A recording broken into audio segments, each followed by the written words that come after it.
Hello நண்பா, ஐபிபிஎஸ்லேருந்து PO அப்படிங்கிற notification வந்திருக்கு. கிட்டத்தட்ட 6500 ப்ளஸ் வேகன்சி. ஆல்ரெடி இந்த வேலைவாய்ப்பை எக்ஸ்பிளைன் பண்ணி நான் வீடியோ போட்டிருக்கேன். அந்த வீடியோ பார்க்குறதுக்கான லிங்க்கை டிஸ்கிரிப்ஷன் பாக்ஸ் தர நீங்கள் செக் பண்ணுங்கள். எனி டிகிரி முடித்தவங்க தாராளமாக அப்ளை பண்ணிக்கலாம். ஓகே, போர்ட்டல் ஓப்பன் பண்ணிட்டாங்க. வர ஜூலை 21 வரையும் லாஸ்ட் டேட்டு. டேரெக்டாக நீங்கள் இந்த வெப்சைட்குள்ளே வந்தோன்னு நான் டிஸ்கிரிப்ஷன் லிங்க் தரேன். டேரெக்டாக டச் பண்ணி உள்ளே வந்துருங்க. ஃபஸ்ட்டு இந்த வீடியோவை ஃபுல்லாக ஒன் டைம் பாருங்கள். அதுக்கப்புறம் அப்ளை பண்ணுங்கள். தேவையான டாக்குமெண்ட்ஸ் எல்லாமே எடுத்து வச்சுக்கிட்டு இதை பார்த்துக்கிட்டே பை சைடு அப்ளை பண்ணாதீங்க. எரர் வர நிறைய வாய்ப்புகள் இருக்குது. மேக்ஸிமம் உங்களோட லேப்டாப்பில் இல்லைனா டெஸ்க்டாப்பில் வந்து ட்ரை பண்ணுங்கள். மொபைலில் ட்ரை பண்ணுறீங்க, உங்கள்கிட்ட வேறு ஆப்ஷனே இல்லை அப்படின்னா கூகுள் க்ரோமில் மேலே வந்து 3 டாட் இருக்கும். அதை நீங்கள் கிளிக் பண்ணி டெஸ்க்டாப் சைட் வந்து எனேபிளில் இருக்கா அப்படிங்கிறத பார்த்துக்கோங்க. அதை எனேபிளில் வச்சுட்டு நீங்கள் வந்து அப்ளை பண்ணுங்கள். அப்ளை பண்ண கொஞ்சம் ஈஸியாக இருக்கும். ஓகே, ஸோ டேட்டா உள்ளே வந்தீங்க அப்படின்னா கீழே click here for new registration இருக்கும். Login for already registered candidates இருக்கும். அதாவது இந்த ஐபிபிஎஸ் பிஓக்கு 2026 நீங்கள் இப்போ தான் அப்ளை பண்ண போகிறீங்க அப்படின்னா எல்லாருமே click here for new registration தான் கொடுக்கணும். ஓகே, நான் இதுக்கு முன்னாடி வந்ததில் அப்ளை பண்ண அதெல்லாம் கிடையாது. அதெல்லாம் ரயில்வே, எஸ்எஸ்சி அந்த மாதிரிக்கு தான். இங்கே அதெல்லாம் கிடையாது. எல்லாருமே நியூ ரிஜிஸ்ட்ரேஷனில் தான் பண்ணணும். அப்புறம் எதுக்கு அப்புறம் கீழே login for already register candidates இருக்குது அப்படின்னா நியூவாக ரிஜிஸ்டர் பண்ணி அதுக்கப்புறம் ஃபர்தராக வரக்கூடிய அப்டேட்ஸ் எல்லாத்துக்கும் நீங்கள் இந்த ஆல்ரெடி ரிஜிஸ்டரில் போய்ட்டு நீங்கள் செக் பண்ணிக்கலாம். அதுக்கு தான் அந்த ஆப்ஷன். ஸோ டேரெக்டாக click here for new registration அப்படிங்கிறத கொடுத்துடலாம். ப்ராசஸ் ரொம்ப சிம்பிள் தான். பேசிக் information, verification, photo and signature, details, preview, upload, payment. Okay, so இதில் நான் ஒன் பை ஒன்னாக உங்களுக்கு எல்லாத்தையும் டீட்டெயில்டாக சொல்கிறேன். உள்ளே வந்தோடனே இந்த இடத்துல click here for important points to be noted இருக்குது. அதை நம்ம கிளிக் பண்ணி பார்த்தலாம். சில என்ன சொல்லியிருக்காங்க, please note that the all particulars mentioned in the online application including, so இந்த name, date of birth, mobile number, so இந்த மாதிரி விஷயங்கள்லாம் கரெக்டானதாக கொடுங்க. அந்த மாதிரி முக்கியமான விஷயங்கள் எல்லாமே வந்து ஒரு இம்பார்ட்டன்ட் பாயிண்ட்ஸ் அப்படின்னு சொல்லி கொடுத்துருக்காங்க. இதை நீங்கள் எல்லாத்தையுமே ஒன் டைம் வந்து ஃபுல்லாக செக் பண்ணுங்கள். சேம் டைம் இதில் ரொம்ப முக்கியமாக கவனிக்க வேண்டியது ஓபிசி சர்டிஃபிகேட். நீங்கள் பிசி, எம்பிசி, டிஎன்சி, பிசிஎம்னா ஓபிசி அப்படிங்கிற பிரிவுக்கு கீழே தான் வருவீங்க. ஏன்னா இது வந்து மத்திய அரசு வங்கியிலேருந்து வந்திருக்கக்கூடிய வேலைவாய்ப்பு. அந்த ஓபிசி சர்டிஃபிகேட்டு 1/4/2026 இந்த தேதிக்கு அப்புறம் எடுத்த ஓபிசி சர்டிஃபிகேட்டாக இருக்கணும். அதாவது இந்த 2026ஆம் ஆண்டிற்கான இந்த நிதியாண்டுக்கு செல்லத்தக்க வகையில் இருக்கக்கூடிய ஓபிசி சர்டிஃபிகேட்டாக இருக்கணும் அப்படின்னு சொல்கிறாங்க. பழைய ஓபிசி சர்டிஃபிகேட்லாம் செல்லுபடி ஆகாது. 1/4/2026 இந்த தேதிக்கு அப்புறம் எடுத்த ஓபிசி சர்டிஃபிகேட்டு வந்து கட்டாயம் அப்படின்னு சொல்லியிருக்காங்க. சரி, ஓகே, எல்லாம் ஓகே தான். அப்படியே ஸ்க்ரோல் பண்ணி கீழே வந்துட்டோம் அப்படின்னா முதல் வந்து உங்கள் பெயர். ஓகே, ஃபஸ்ட் நேம் அப்படின்னு சொல்லி கொடுத்துருக்காங்க. உங்களோட 10th மார்க் ஷீட்டில் எப்படி இருக்கோ அதே மாதிரியே உங்களோட பேரை கொடுத்துருங்க. இதிலெல்லாம் பார்த்தீங்கன்னா இந்த மாதிரி ரெட் கலர் ஸ்டார் போட்டிருக்காங்களோ அந்த இதெல்லாம் பார்த்தீங்கன்னா ஆப்ஷன்ஸ்லாம் நீங்கள் கண்டிப்பாக ஃபில் பண்ணியே ஆகணும். அதை உங்களால் ஸ்கிப் பண்ண முடியாது. ஸோ ஒரு ஆப்ஷனையும் 2 முறை வந்து கொடுக்கணும். என்னோடய பெயர் சிவராமகிருஷ்ணன் எஸ் அப்படின்னு நான் கொடுத்துருக்கேன். எங்களோட 10th மார்க் ஷீட்டில் இப்படி தான் இருக்குது. அதே மாதிரியே டிட்டோ நான் வந்து கொடுத்துருக்கேன். ஓகே, அங்கே ஸ்பேஸ் இருந்தால் இங்கே ஸ்பேஸ், அங்கே எப்படி இருக்கோ அதே மாதிரியே கொடுத்துருங்க. ஓகே, ஸோ கொடுத்துட்டு டேட்டா ஸ்க்ரோலை பண்ணி கீழே வந்துடலாம். நீங்கள் பெயர் மாற்றம் பண்ணியிருக்கீங்களா அப்படின்னு சொல்லி கேட்குறாங்க. எஸ் ஆர் நோ கொடுங்க. அடுத்து உங்களோட மொபைல் நம்பர் கேட்குறாங்க. ஸோ உங்களோட மொபைல் நம்பர் கொடுங்க. கன்ஃபார்ம் கொடுத்துருங்க. ஒரு ஆப்ஷனையும் நீங்கள் 2 முறை வந்து கொடுக்கணும், தவறு இல்லாமல் அப்ளை பண்ணுறதுக்கு. ஓகே, அடுத்து பாருங்கள் கீழே அந்த மொபைல் நம்பர் உங்களோட தானா இல்லை பேரண்ட்ஸ் ஆர் ரிலேட்டிவ்ஸா அப்படின்னு கேட்குறாங்க. அதையுமே நீங்கள் கொடுத்துக்கோங்க. உங்களோட தானே நீங்கள் செல்ஃப் அப்படிங்கிறத கொடுத்துக்கோங்க. அடுத்து உங்களோட இமெயில் ஐடி அட்டுக்கு முன்னாடி உள்ளதை இந்த இடத்துல கொடுத்துட்டு அட்டுக்கு அப்புறம் இருக்கக்கூடிய டொமைனை நீங்கள் இந்த இடத்துல செலக்ட் பண்ணி சூஸ் பண்ணுற மாதிரி இருக்கும். ஓகே, ஸோ இந்த இடத்துல கன்ஃபார்ம் இமெயில் ஐடியில் அப்படியே உங்களோட இமெயில் ஐடி ஃபுல்லாக நீங்கள் வந்து டைப் பண்ணுற மாதிரி இருக்கும். ஓகே, அதே மாதிரி கீழே செக்யூரிட்டி கோடு வந்து நீங்கள் டைப் பண்ணணும். இந்த இடத்துல உங்களுக்கு ஷோ ஆகும். இங்கே எப்படி இருக்கோ அதே மாதிரியே டைப் பண்ணுங்கள். ஸ்மால் லெட்டர்னா ஸ்மால் லெட்டர், கேபிட்டல் லெட்டர்னா கேபிட்டல் லெட்டர். சில நேரங்களில் உங்களுக்கு வந்து எரர் வரும், கேப்சா எரர் வரும். கேப்சா எரர் வந்துச்சுன்னா ஒன் டைம் இந்த ரெஃப்ரெஷ் பட்டனை ரெஃப்ரெஷ் பண்ணிங்கன்னா உங்களுக்கு புது கேப்சா வரும். அதை நீங்கள் கொடுத்து கூட நீங்கள் இன்புட் பண்ணால் உங்களுக்கு ப்ராப்பராக வந்து சேவ் அண்ட் நெக்ஸ்ட் ஆகும். நான் என்னோடய டீட்டெயில்ஸ் கொடுக்குறேன். அதே மாதிரி என்ன ப்ரோ, இமெயில் ஐடிலாம் கேபிட்டல் லெட்டரில் தான் வருது, ஸ்மால் லெட்டரில் கொடுக்க முடியல அப்படின்னு சொல்லி திங்க் பண்ணாதீங்க. கேபிட்டல் லெட்டர் கொடுத்தாலும் அக்செப்ட் பண்ணிக்கும். எல்லாமே கேபிட்டல் லெட்டரில் கொடுக்குற மாதிரி தான் வச்சுருக்காங்க. So no problem. அடுத்து பாருங்கள், சப்மிட் கொடுத்தக்கப்புறம் இதில் உள்ள எல்லா டீட்டெயில்ஸும் ஓகேவா, அதுக்கப்புறம் உங்களால் சேஞ்ச் பண்ண முடியாது அப்படிங்கிறத சொல்கிறாங்க. ஸோ நீங்கள் ஒன்ஸ்க்கு 2 தடவை பார்த்துட்டு அதுக்கப்புறம் நீங்கள் ஓகே கொடுத்து கன்ஃபார்ம் பண்ணுங்கள். அடுத்து ரொம்ப இம்பார்ட்டண்ட்டான ஒரு ஸ்டெப்பு, ரெண்டாவது ஸ்டெப்பு வெரிஃபிகேஷன். உங்களோட ஃபோன் நம்பரையும் இமெயில் ஐடியும் வெரிஃபை பண்ண சொல்லும். பக்கத்தில் சென்ட் ஓடிபி அப்படின்னு சொல்லி இருக்கும். ஸோ ஃபஸ்ட்டு நீங்கள் என்ன பண்ணுறீங்க அப்படின்னா, மொபைல் நம்பருக்கும் ஓடிபி கொடுக்காதீங்க, இமெயிலுக்கும் ஓடிபி கொடுக்காதீங்க. அதுக்கு கீழே கேப்சா என்ட்ரு பண்ண சொல்லுவாங்க. அந்த கேப்சாவை கரெக்டாக என்ட்ரு பண்ணி கீழே நெக்ஸ்ட்டு இருக்கும். ஸோ அதை கொடுத்துருங்க. ஓகேவா? நெக்ஸ்ட்டு கொடுத்தக்கப்புறம் உங்களோட இமெயிலுக்கு சென்டு ஓடிபி இருக்கும். அதை கொடுத்து இமெயிலுக்கு ஓடிபி அப்புறம் தான் வரும். அதை கொடுத்து வெரிஃபை பண்ணுங்கள். திரும்ப போய் கீழே ஒரு கேப்சாவை கொடுத்து நெக்ஸ்ட்டு கொடுங்க. அதுக்கப்புறம் போய் ஃபோன் நம்பரில் சென்டு ஓடிபி கொடுத்தீங்கன்னா ஓடிபி வரும். அதுக்கப்புறம் ஃபோன் நம்பருக்கு ஓடிபி கொடுங்க. இதுதான் ப்ரொசீஜரு. இது தெரியாமல் சென்டு ஓடிபின்னு கொடுத்துட்டே இருந்தீங்கன்னா ஓடிபி வரவே இல்லை. எனக்கு இதிலே ஒரு 15 நிமிஷம் டைம் வேஸ்ட் ஆகிடுச்சு. இப்போ தான் கண்டுபிடிச்சிருக்கேன். அடுத்து ஃபோன் நம்பரையும் இமெயிலையும் வெரிஃபை பண்ணக்கப்புறம் உங்களோட மொபைல் நம்பருக்கும் அதே மாதிரி இமெயிலுக்கும் ரிஜிஸ்ட்ரேஷன் நம்பரும் பாஸ்வேர்டும் சென்ட் பண்ணிடுவாங்க. அதை நீங்கள் பக்காவாக நோட் பண்ணி வச்சுக்கோங்க. இந்த ரெக்ரூட்மெண்ட் முடிகிற வரையும் அதை யூஸ் பண்ணி தான் உங்களால் லாகின் பண்ண முடியும். அடுத்து என்ன சொல்லியிருக்காங்க, ஃபோட்டோ அப்லோட் பண்ணணும், லைவ் ஃபோட்டோ அப்லோட் பண்ணணும், அடுத்து நம்மளோட சிக்னேச்சர் அப்லோட் பண்ணணும். இதெல்லாம் இப்போ புதுசாக இந்த லைவ் ஃபோட்டோ இதெல்லாம் வர்றதுனாலே ரொம்ப காம்ப்ளிகேட்டடாக ஆயிடுச்சு அப்ளை பண்ணுறது. ஸோ அந்த இடத்துல ஃபோட்டோ கைட்லைன்ஸ் இருக்குது. ஸோ அதை ஃபஸ்ட்டு நம்ம பார்த்துடலாம். இதில் என்ன சொல்லியிருக்காங்க அப்படின்னா, இன்வேலிட் எக்ஸாம்பிள்ஸ் அப்படின்னு சொல்லி இந்த மாதிரி இருக்கிறதெல்லாம் அக்செப்ட் பண்ண மாட்டாங்க. எப்படி பிளர்ராக இருக்கிறது, ஃபேஸ் தெரியாதது, பேக்ரவுண்டு ரொம்ப இதாக இருக்கிறது, அது மாதிரிலாம். ஸோ இந்த வேலிட் எக்ஸாம்பிள் அப்படிங்கிறதுல வைங்க. இந்த மாதிரி ஃபோட்டோ வந்து அக்செப்ட் பண்ணிப்பாங்களாம். ஒயிட் பேக்ரவுண்டில் ஃபேஸ் நல்லா கிளியராக தெரிகிற மாதிரி, நல்ல லைட்டிங்கில் இந்த மாதிரி இருக்கிறது. ஓகே, அடுத்து டிப்ஸ்னு ஒரு டேப் இருக்குது. அதுவும் என்னன்னு பார்த்துருவோம். டிப்ஸில் என்ன கொடுத்துருக்காங்க, நல்ல வெளிச்சத்தில், அதாவது லைட்லாம் யூஸ் பண்ணணும்னு அவசியம் இல்லை. ஒரு ஜன்னலுக்கு முன்னாடி போய்க்கோங்க. அந்த சூரிய ஒளி முன்னாடி உங்களோட ஃபேஸ் அப்படியே தெரிகிற மாதிரியும் நீங்கள் வந்து கரெக்டாக பார்க்கவா. நல்ல பிளெயின் பேக்ரவுண்டில், பின்னாடி வந்து டார்க் பேக்ரவுண்டில் பிளெயின் பேக்ரவுண்டில் எடுத்திங்கன்னா கரெக்டாக இருக்கும் அப்படின்னு சொல்கிறாங்க. இது வந்து tips. I understood and proceed கொடுத்துடலாம். ஃபஸ்ட்டு வந்து நம்ம என்ன பண்ணணும் அப்படின்னா, இந்த இடத்துல பாருங்கள், guidelines for scanning the photograph and signature அப்படிங்கிறது இருக்குது. அதை நம்ம கிளிக் பண்ணிடலாம்.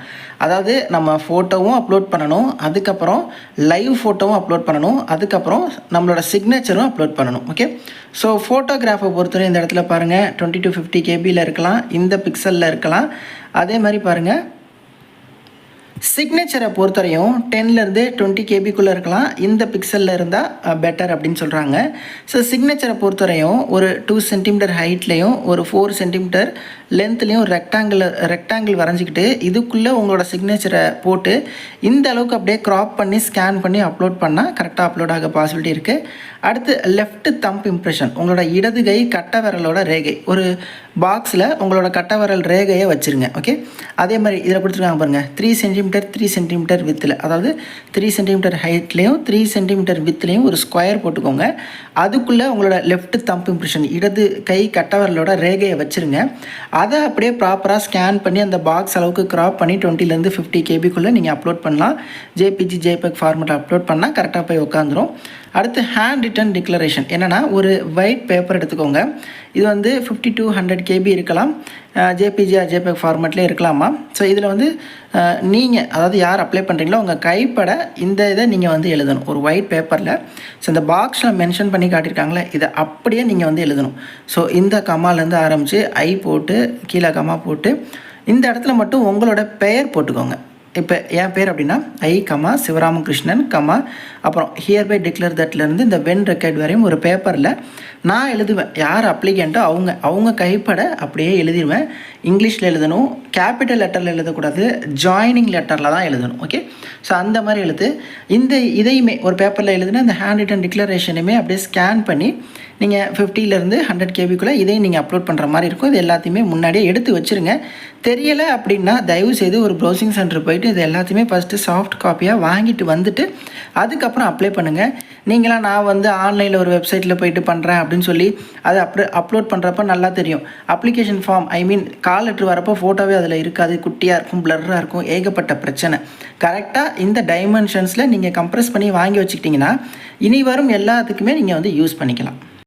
அடுத்து ரொம்ப முக்கியமான கட்டம், இதில் எனக்கு ஒரு 1/2 மணி நேரம் போயிடுச்சு. என்ன அப்படின்னா, ஃபோட்டோ அவங்க சொன்ன சைஸில் நம்ம வந்து கம்ப்ரெஸ் பண்ணிடலாம். ஓகே, அதை அப்லோட் பண்ணுறப்போ எனக்கு ஒரு எரர் வந்துச்சு. என்ன எரர் அப்படின்னா, நம்ம வந்து ஃபோட்டோவை வந்து ஒரு நேமில் சேவ் பண்ணி வச்சுருப்போம்ல, அந்த சேவ் பண்ண நேமில் ஸ்பேசஸ் இருக்கக்கூடாது. உதாரணத்துக்கு என் பேர் சிவா, நான் சிவா ஸ்பேஸ் ஃபோட்டோ அப்படின்னு சேவ் பண்ணியிருந்தேன். அந்த மாதிரி ஸ்பேஸ் விட்டுலாம் சேவ் பண்ணக்கூடாது. அந்த ஃபோட்டோவோட நேம், ஐ மீன் அந்த ஃபைலோட நேமு.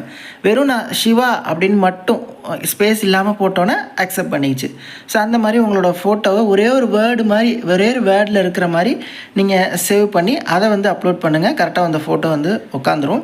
அடுத்து வந்து பாருங்கள், உங்களோட லைவ் ஃபோட்டோ அப்லோட் பண்ணணும். இந்த இடத்துல பாருங்கள் கேப்சர் ஃபோட்டோ இருக்கும்.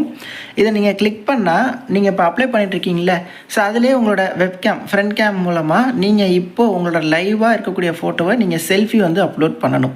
இன்கேஸ் எரர் வருது அப்படின்னா இந்த இடத்துல கீழே ஒரு ஸ்கேனர் மாதிரி இருக்கும். இதில் இந்த கிளிக் ஹியர் டு ஸ்கேன் இருக்கா, அதை கிளிக் பண்ணால் உங்களுக்கு ஒரு கியூஆர் கோடு வந்து ஷோ ஆகும். அதை நீங்கள் வந்து ஸ்க்ரீன்ஷாட் எடுத்துக்கோங்க. ஸ்க்ரீன்ஷாட் எடுத்துகிட்டு இன்னொரு டேப் ஓப்பன் பண்ணி இந்த கூகுள் ப்ரௌசரில் இந்த இடத்துல லென்ஸு சிம்பிள் இருக்கும். ஓகே, அந்த லென்ஸு சிம்பிளில் கிளிக் பண்ணி அதில் அந்த ஸ்க்ரீன்ஷாட் எடுத்த கியூஆர் கோடு ஃபோட்டோவை காமிச்சிங்கன்னா அந்த கியூஆர் கோடுக்கு மேலே ஒரு லிங்க் வரும். அந்த லிங்க்கை கிளிக் பண்ணால் இந்த மாதிரி உங்களுக்குன்னு ஒரு டேப் வரும். ஸோ இதில் போய்ட்டு கேப்சர் ஃபோட்டோவை கொடுத்துக்கோங்க. கொடுத்து நீங்கள் உங்களோட செல்ஃபியை வந்து அப்லோட் பண்ணலாம். ஸோ ஃபோனில் ட்ரை பண்ணுறவங்களுக்கு சொல்கிறேன். ஸோ இந்த இடத்துல நீங்கள் கேப்சர் ஃபோட்டோ கொடுக்குறப்ப ஒன்லி சப்போர்ட்டட் இன் மொபைல் டிவைஸ் அப்படின்னு வருது அப்படின்னா மேலே 3 டாட் இருக்கும். அதில் போய்ட்டு நம்ம டெஸ்க்டாப் சைட்டை எனேபிள் பண்ணோம்ல, ஸோ இந்த இடத்துல செல்ஃபி கொடுக்குறப்போ இந்த டெஸ்க்டாப் சைட் வந்து ஆஃபில் இருக்கணும். ஆஃபில் இருந்தால் மட்டும்தான் இந்த இடத்துல உங்களால் ஃபோட்டோ அப்லோட் பண்ண முடியும். ஆஃபில் வச்சுக்கிட்டு உங்களோட ஃபோட்டோ அப்லோட் பண்ணிட்டீங்க அப்படின்னா சக்ஸஸ்ஃபுல்லி வந்துடும். ஒரு 10 செகண்ட்ஸில் அப்படியே நீங்கள் இந்த டேப்பை க்ளோஸ் பண்ணிவிட்டு, ஸோ நம்ம அப்ளை பண்ணிட்டு இருந்தோம்ல அந்த டேப்புக்கு போயிட்டீங்கன்னா அங்கே எடுத்த ஃபோட்டோ, லைவ் ஃபோட்டோ ஆட்டோமேட்டிக்காக இந்த இடத்துல வந்து உங்களுக்கு ஷோ ஆகிரும். புரியுதா? அதுக்கப்புறம் இந்த ஃபோட்டோக்கு கீழே உள்ள இமேஜை டிக் பண்ணிக்கோங்க. இதில் என்ன சொல்கிறாங்கன்னா, இப்போ ரீசெண்டாக 6 மாதத்துக்குள்ளே எடுத்த ஃபோட்டோவாக இருக்கணும் அப்படின்னு சொல்கிறாங்க. ஸோ நீங்கள் அப்லோட் பண்ணுற ஃபோட்டோ ஸ்கூலில் எடுத்தது, காலேஜில் எடுத்தது அப்லோட் பண்ணாதீங்க. என்ன மாதிரி நான் உங்களுக்கு சொல்லி காட்டுறதுக்காக அப்லோட் பண்ணுறேன். ஸோ நீங்கள் இப்போ ரீசெண்டாக எடுத்த ஃபோட்டோவை அப்லோட் பண்ணுங்கள். அதே மாதிரி இது வந்து லைவாக இப்போ எடுத்த ஃபோட்டோ தான் கேட்குறாங்க. இதை நீங்கள் டிக் கொடுத்துருங்க. அடுத்து உங்களோட சைனை வந்து நீங்கள் அப்லோட் பண்ணிடுங்க. அதாவது photo, signature, live photo upload பண்ணுறதுல எக்கச்சக்கமான டிஃபிகல்ட்டியே வச்சுருக்காங்க. இவ்வளோ டிஃபிகல்ட்டி நிச்சயமாக தேவையில்லை. ஃபஸ்ட்டு ஃபோட்டோ சொல்லிடுறேன். நீங்கள் அப்லோட் பண்ணக்கூடிய ஃபோட்டோ 100% ஒயிட் பேக்ரவுண்டில் தான் இருக்கணும். வேறு எந்த பேக்ரவுண்டில் சின்னதாக கருப்பாக ஒரு கோடு இருந்தால் கூட அக்செப்ட் பண்ண மாட்டாங்க. அந்தளவுக்கு பியூர் ஒயிட்டாக இருக்கணும். ப்ளஸ் அவங்க மென்ஷன் பண்ணியிருக்கிற அந்த டைமென்ஷன் 200x230 நினைக்கிறேன், செக் பண்ணிக்கோங்க. அந்த டைமென்ஷனில் இருக்கணும். அவங்க கேட்டிருக்க அந்த கேபிக்குள்ளே இருக்கணும். அப்படி இருந்தால் தான் அப்லோட் ஆகும். அதுவும் அந்த ஃபைலோட நேமில் ஸ்பேஸ் இருக்கக்கூடாது, சிங்கிள் வேர்டாக இருக்கிற மாதிரி பார்த்துக்கோங்க. ஓகே, அடுத்து லைவ் ஃபோட்டோவும் பின்னாடி இருக்கிற பேக்ரவுண்டு பியூர் ஒயிட்டாக இருக்கணுமா. எங்கே போய் அந்த மாதிரி ஒயிட் கலர் பேக்ரவுண்டை நம்ம செக் பண்ணுறது? ஃபேஸ் ஓகே ஒயிட்டாக இருந்தால் பரவாயில்ல, ஃபேஸ் வெளிச்சமாக தெரியணும் அப்படின்னா பரவாயில்ல. ஃபேஸும் கிளியராக இருக்கணும். நமக்கு பின்னாடி நிற்கிற பேக்ரவுண்டு பியூர் ஒயிட்டாக இருக்கணும். அப்படி இருந்தால் தான் அக்செப்ட் பண்ணுவாங்க. அதே மாதிரி தான் சிக்னேச்சர். ஒரு ஒயிட் பேப்பரில் சிக்னேச்சரை நீங்கள் போடணும். அந்த டைமென்ஷனில் இருக்கணும், 140x60. அதே மாதிரி சிக்னேச்சர் நல்லா தெளிவாக புரிகிற மாதிரி இருக்கணும். அந்த கேபி 10 to 20 கேபியில் இருக்கணும். அப்படி இருந்தால் மட்டும்தான் அப்லோட் ஆகும். இதில் எந்த ஒரு சின்ன அப்டேட் இருந்தாலும் அப்லோட் ஆகாது. கிட்டத்தட்ட 1 மணி நேரம் 2 மணி நேரம் இழுத்துரும். அடுத்து பாருங்கள், பேசிக் டீட்டெயில்ஸில் கேட்டகிரி. ஸோ நீங்கள் பொது பிரிவினர்னா ஜென்ரல் கொடுத்துக்கலாம். அப்புறம் இடபிள்யூஎஸ் இருக்குது. பிசி, எம்பிசி, டிஎன்சி, பிசிஎம்னா நீங்கள் ஓபிசி கொடுத்துக்கோங்க. இந்த நிதியாண்டிற்கான ஓபிசி சர்டிஃபிகேட் அப்படிங்கிறது கட்டாயம். எஸ்டினா எஸ்டி கொடுத்துக்கோங்க, எஸ்சினா எஸ்சி கொடுத்துக்கோங்க. அடுத்து பர்சன் வித் டிசபிலிட்டியான்னு கேட்குறாங்க. எஸ் ஆர் நோ கொடுத்துக்கோங்க. எஸ் கொடுத்தா தான் அது என்ன டைப் ஆஃப் டிசபிலிட்டி, அதோட ஐடி, இது போன்ற விஷயங்கள்லாம் நீங்கள் வந்து கொடுக்கணும். ஓகே, நீங்கள் வந்து ஸ்பெஷல் டைப் ஆஃப் டிசபிலிட்டியில் வரீங்களா, அதாவது உங்களால் எக்ஸாமே எழுத முடியாத அந்த டைப் ஆஃப் டிசபிலிட்டியாக வரீங்களா அப்படின்னு சொல்லி கேட்குறாங்க. எஸ் ஆர் நோ கொடுத்துக்கோங்க. ஆப்வியஸாக நோ அப்படின்னா நோ கொடுத்துக்கலாம். அதே மாதிரி பாருங்கள், நீங்கள் ஆல்ரெடி இந்த கவர்மெண்ட்டு இதில் ஒர்க் பண்ணிட்டு இருக்கீங்களா அப்படின்னு சொல்லி கேட்குறாங்க. அதாவது கவர்மெண்ட் செக்டாரில் தான், ப்ரைவேட் செக்டாரில் ஐடி கம்பெனியில் வேலை தேடுறவங்க நீங்கள் எல்லாருமே நோ கொடுத்துக்கலாம். Government, quasi government, public sector undertakings, இல்லை நேஷ்னலைஸ்டு பேங்க், இந்த மாதிரி வேறு ஏதாவது ஃபினான்ஷியல் இன்ஸ்டிடியூஷன்ஸ், அந்த மாதிரி எதுலையாவது இந்த வங்கி சார்ந்த அரசு நிறுவனங்களை இங்கே வேலை பார்க்குறீங்களா அப்படின்னு சொல்லி கேட்குறாங்க. எஸ்ஆர் நோ கொடுத்துக்கோங்க. எக்ஸ் சர்வீஸ் மேனான்னு கேட்குறாங்க. எஸ்ஆர் நோ கொடுத்துக்கோங்க. அடுத்து நீங்கள் மைனாரிட்டி கம்யூனிட்டியில் வரீங்களா அப்படின்னு சொல்லி கேட்குறாங்க. எஸ் ஆர் நோ கொடுத்துக்கோங்க. மைனாரிட்டி கம்யூனிட்டி மீன்ஸ் முஸ்லீம், கிறிஸ்டியன், ஸோ அவங்கெல்லாம். ஓகே, ஸோ நீங்கள் அதில் வரீங்க அப்படின்னா நீங்கள் வந்து கொடுத்துக்கலாம். இஸ்லாம் அப்படின்னு சொல்லியிருக்கோம் முஸ்லீம்க்கு, இல்லைனா நோ கொடுத்துருங்க. இதுக்கு முன்னாடி இந்த ஐபிபிஎஸ் பிஓ அட்டன் பண்ணியிருக்கீங்களா அப்படின்னு சொல்லி கேட்குறாங்க. எந்த டைம் நடந்த பிஓ அட்டன் பண்ணியிருக்கீங்க, இது எத்தனாவது அட்டம்ப்ட், நம்பர் ஆஃப் இயர்லியர், இதுக்கு முன்னாடி எத்தனை அட்டம்ப்ட்ஸ் போட்டிருக்கீங்க. இதுக்கு முன்னாடி நான் 3 எக்ஸாம் எழுதியிருக்கேன் அப்படின்னா நீங்கள் இந்த இடத்துல 3 அப்படிங்கிறத மென்ஷன் பண்ணணும். ஓகே, அது எந்தெந்த பிஓ அப்படிங்கிறது கீழே இந்த இடத்துல இருக்கும். ஓகேவா, ஸோ அதையுமே நீங்கள் வந்து செலக்ட் பண்ணுற மாதிரி இருக்கும். அப்படி இல்லைனா ஜஸ்ட் நோ அப்படிங்கிறத கொடுத்துடலாம். அடுத்து பாருங்கள், பப்ளிக் செக்டார் பேங்க்ஸு இல்லை ஸ்டேட் பேங்க் ஆஃப் இந்தியா இல்லை பிஎஃப்எஸ்ஐ செக்டார் இதில் எதுலையாவது அப்ரண்டிஸ் கம்ப்ளீட் பண்ணியிருக்கீங்களா அப்படின்னு சொல்லி கேட்குறாங்க. பண்ணியிருக்கீங்கன்னா எஸ் கொடுங்க, இல்லை நோ கொடுத்துருங்க. இந்த அப்ரண்டிஸ் வந்து அந்த நேஷ்னல் அப்ரண்டிஸ் இருக்குல்ல, நாட்டு, ஸோ அதில் நீங்கள் பண்ணியிருந்துருக்கணும். அடுத்து பாருங்கள், நேஷ்னாலிட்டி இந்தியன் தான் ஆப்வியஸாக. எக்ஸாம் சென்டர் டீட்டெயில்ஸ் கொடுக்கணும். ஃபஸ்ட்டு வந்து பாருங்கள் என்ன ஸ்டேட் அப்படிங்கிறத கொடுத்துருங்க. ஓகே, அடுத்து வந்து ஸ்டேட் கோடு வந்து ஆட்டோமேட்டிக்காக 41 அப்படிங்கிறது அது வந்துடும். அடுத்து ப்ரிலிமினரி எக்ஸாமினேஷனுக்கான ப்ரிஃபரன்ஸ் 2 கொடுக்கணும். மெயின் எக்ஸாமினேஷனுக்கான ப்ரிஃபரன்ஸ் 2 கொடுக்கணும். ப்ரிலிமினரி எக்ஸாமினேஷன் எங்கெல்லாம் இருந்தால் உங்களுக்கு ஓகே அப்படின்னு சொல்லி கேட்குறாங்க. மெயின்ஸ் எக்ஸாமினேஷன், அதாவது நீங்கள் அதை ஃபஸ்ட்டு ப்ரிஃபரன்ஸ் கொடுக்குறீங்க பாருங்கள், மேக்ஸிமம் அங்கே தான் வந்து உங்களுக்கான ப்ரிலிம்ஸு மெயின்ஸ் நடக்க பாசிபிலிட்டி இருக்குது. அது வந்து உங்களோட கன்வீனியன்ட், நீங்கள் நியர்பை சென்டராக கொடுத்துக்கோங்க. அடுத்து பாருங்கள், ஒரு ஐடி ப்ரூஃப் கொடுக்கணும். இந்த ஐடியை நீங்கள் வந்து அப்ளிகேஷனில் இருக்கிற டீட்டெயில்ஸ், அப்ளிகேஷனில் நீங்கள் கொடுத்துருக்க நேமோட மேட்ச் ஆகிற மாதிரி இருக்கணும் இந்த ஐடி ப்ரூஃபு. எக்ஸாமுக்கு போகிறப்பையும் இந்த ஐடி ப்ரூஃபை நீங்கள் கொண்டு போகணும். ஸோ இப்போது நான் சிவராமகிருஷ்ணன் எஸ் அப்படின்னு சொல்லி கொடுத்துருக்கேன். என்னோடய எந்த ப்ரூஃபில் அது மாதிரி மேட்ச் ஆகுதோ அந்த ப்ரூஃபை நான் இந்த இடத்துல கொடுக்க போகிறேன். கொடுத்துக்கிட்டு நான் அதை வந்து எக்ஸாம் எடுக்கிறப்போ அதோடய ப்ரூஃபாக நான் வந்து அதை எடுத்துகிட்டு போவேன், ஜெராக்ஸும் எடுத்துகிட்டு போவேன். அடுத்து உங்களோட டேட் ஆஃப் பர்த்தை கரெக்டாக கொடுத்துருங்க. அடுத்து ஆனா பெண்ணாக கொடுத்துடலாம், கல்யாணம் ஆயிடுச்சா இல்லையா, இது போன்ற டீட்டெயில்ஸ் எல்லாமே கொடுத்துருங்க. அடுத்து நீங்கள் ட்வின் பிரதரா இல்லை ட்வின் சிஸ்டரா அப்படின்னு சொல்லி கேட்குறாங்க. எஸ் ஆர் நோ கொடுத்துக்கோங்க. அப்புறம் அப்பா பேர், அம்மா பேர், திருமணம் ஆயிடுச்சு அப்படின்னா உங்களோட ஸ்போர்ட்ஸ் நேம். அடுத்து அட்ரஸ் டீட்டெயில்ஸ் தெளிவாக கொடுத்துக்கோங்க. அடுத்து ப்ரெசன்ட் அட்ரஸும் பர்மனெண்ட் அட்ரஸும் சேம்னா டிக் பண்ணி கொடுத்துக்கோங்க. அடுத்து இந்த நீங்கள் கட்டுறீங்களா ஃபீஸ், அதுக்கான ஜிஎஸ்டி எந்த அட்ரஸில் வேணும் அப்படின்னு சொல்லி கேட்குறாங்க. இல்லை நீங்கள் பர்மனெண்ட் அட்ரஸ் கொடுத்துக்கலாம். கொடுத்து வேலிடேட் யுவர் டீட்டெயில்ஸ் கொடுத்தீங்கன்னா ஏதாவது எரர் இருந்தால் ஷோ ஆகும், இல்லைனா ஃபர்தராக ப்ரொசீட் ஆகும். எனக்கு இந்த ஆப்ஷன் நான் கொடுக்கல அப்படின்னு சொல்லி வருது. அதாவது did you register on national apprentice training scheme, அதாவது நேட்ஸில் ரிஜிஸ்டர் பண்ணியிருக்கீங்களா அப்படின்னு சொல்லி கேட்குறாங்க. நான் நோ கொடுத்துக்கிறேன். இன்கேஸ் நீங்கள் அந்த அப்ரண்டிஸ் போர்ட்டல் ரிஜிஸ்டர் பண்ணியிருந்தால் எஸ் கொடுத்துக்கோங்க. அவ்வளோதான். அடுத்து எஜுகேஷ்னல் குவாலிஃபிகேஷன், உங்களோட 10th டீட்டெயில்ஸ் கொடுங்க, டிகிரி டீட்டெயில்ஸ் கொடுங்க. டீட்டெயில்ஸ் ஆஃப் கம்ப்யூட்டர் நாலேஜ் கேட்பாங்க. இதில் நீங்கள் கண்டிப்பாக எஸ் கொடுக்கணுங்க. ஏன்னா கம்ப்யூட்டர் நாலேஜ் அப்படிங்கிறது மேண்டிட்ரி.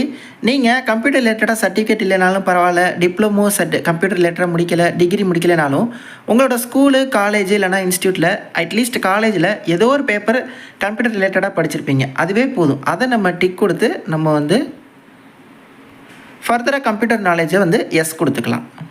அடுத்து எக்ஸ்பீரியன்ஸ் இருந்தால் எஸ் கொடுத்து அதோட டீட்டெயில்ஸ் கொடுங்க, இல்லைனா ஜஸ்ட் நோ கொடுத்துட்டு நீங்கள் வந்து ஃபர்தராக ப்ரொசீட் பண்ணுங்கள். ப்ரீ எக்ஸாமினேஷன் ட்ரைனிங் வேணுமா அப்படின்னு சொல்லி கேட்பாங்க. யார் யாருக்குன்னா SC, ST, OBC, religious minority கம்யூனிட்டிஸ்க்கு இவங்க வந்து பார்த்திங்கன்னா ஃப்ரீயாகவே ப்ரீ எக்ஸாமினேஷன் ட்ரைனிங் ப்ரொவைட் பண்ணுறாங்க ஆன்லைன் மோடில். வேணும்னா நீங்கள் வந்து எஸ் கொடுக்கலாம், இல்லைனா ஜஸ்ட் நோ கொடுங்க. அப்புறம் வந்து உங்கள் மேலே எதுவும் கிரிமினல் அஃபென்ஸ் எதுவும் இருக்கா அப்படிங்கிற மாதிரி கேட்பாங்க. ஸோ அது வந்து எஸ்ஆர் நோ கொடுத்துக்கோங்க. நோ கொடுத்தா தான் நீங்கள் வந்து இந்த ஆப்பர்ச்சுனிட்டிக்கு எலிஜிபிள் மாதிரி. ஓகே, அடுத்து லாங்குவேஜஸ் நோனில் ஃபஸ்ட்டு வந்து பாருங்கள் இங்கிலீஷ், ஹிந்தி இருக்குது. இங்கிலீஷு அது எந்த அளவுக்கு உங்களுக்கு தெரியும் அப்படிங்கிறத கொடுங்க. அடுத்து கீழே பாருங்கள் இன்னும் சம் மோர் லாங்குவேஜஸ் இருக்குது. இதில் நீங்கள் வேணால் அதர் கொடுத்து நீங்கள் வந்து தமிழ் அப்படிங்கிறத கொடுத்து தமிழோட ப்ரொஃபிஷியண்ட்டை நீங்கள் வந்து இந்த இடத்துல காட்டலாம். உங்களுக்கு எந்தெந்த லாங்குவேஜெல்லாம் தெரியுமோ அதெல்லாம் நீங்கள் காட்டலாம். அடுத்து பேங்க்கோட ப்ரிஃபரன்ஸ் கொடுக்கணும். இன்கேஸ் நீங்கள் இதில் செலக்ட் ஆகுறீங்கன்னா எந்தெந்த பேங்க்கில் நீங்கள் ப்ரிஃபரன்ஸ் கொடுக்குறீங்க அப்படின்னு சொல்லி. இப்போ நான் இதில் செலக்ட் ஆகிறேன்னா ஃபஸ்ட்டு நான் கனரா பேங்க் போகணுன்னு விருப்பப்படுறேன், அடுத்து இந்தியன் பேங்க், அடுத்து central bank of India. So இந்த மாதிரி நம்மளோட ஆர்டரை இந்த இடத்துல நம்ம டிக் கொடுக்குறது மூலிமா இந்த இடத்துல நம்மளோட ப்ரிஃபரன்ஸ் ஆர்டர் வரும். இன்கேஸ் நீங்கள் செலக்ட் ஆனால் இந்த வரிசையில் தான் உங்களுக்கு வந்து போஸ்டிங் கிடைக்க பாசிபிலிட்டி இருக்குது. ஸோ இந்த இடத்துல ப்ரிஃபரன்ஸ் கொடுக்குறப்போ ஸ்க்ரோலை பண்ணி பாருங்கள், கீழேயும் நிறைய பேங்க்ஸ் இருக்குது. அது எல்லாத்தையுமே கொடுத்துட்டு நெக்ஸ்ட்டு கொடுங்க, எரர் வராது. அடுத்து உங்களோட அப்ளிகேஷனை ப்ரிவ்யூ பண்ணுவாங்க. இதை ஃபுல்லாக டீட்டெயில்டாக பாருங்கள். ஏதாவது மிஸ்டேக் இருந்தால் கரெக்ட் பண்ணிக்கோங்க. அதுக்கப்புறம் உங்களோட லெஃப்ட் தம்ப் இம்ப்ரெஷன் ரெடி பண்ணி வைக்க சொன்னால அதை அப்லோட் பண்ணணும். ஹேண்ட் ரிட்டன் டிக்ளரேஷன் அப்லோட் பண்ணணும். உங்களோட 10th சர்டிஃபிகேட் PDF ஃபார்மேட்டில் அப்லோட் பண்ணணும். அதற்கான கைட்லைன்ஸ் மேலே இருக்குது, என்னென்ன சைஸில், அது எல்லாமே பார்த்துக்கோங்க. கீழே டிக் பாக்ஸஸ் இருக்கும், எல்லாத்தையுமே நீங்கள் எலிஜிபிள் நீங்கள் வந்து டிக் பண்ணிக்கோங்க. டிஜிலாக்கரில் உங்களோட டீட்டெயில்ஸ் வந்து ஃபெட் பண்ணிக்கலாமா அப்படின்னு சொல்லி கேட்குறாங்க. இதுக்கு நீங்கள் எஸ் கொடுத்துக்கோங்க. இது வந்து பார்த்திங்கன்னா கவர்மெண்ட்டோட ஆப்பு தான் டிஜிலாக்கர். இன்கேஸ் வேண்டாம் அப்படின்னா பிரச்சனை இல்லை. அதுக்கப்புறம் டேரெக்டாக ஃபீ பே பண்ணி அப்ளிகேஷன் ஃபார்ம் நீங்கள் வந்து சப்மிட் பண்ணால் முடிஞ்சிருச்சு. இதுதான் பார்த்தீங்கன்னா A to Z டீட்டெயில்ஸ். மொபைலில் ட்ரை பண்ணுறதை விட நீங்கள் லேப்டாப்பு இல்லை அட்லீஸ்ட் டேப்லனாவது ட்ரை பண்ணுங்கள். நிறைய பேருக்கு இந்த ஷேர் பண்ணுங்கள். தேங்க்ஸ் ஃபார் வாட்சிங். Take care and bye. Tata.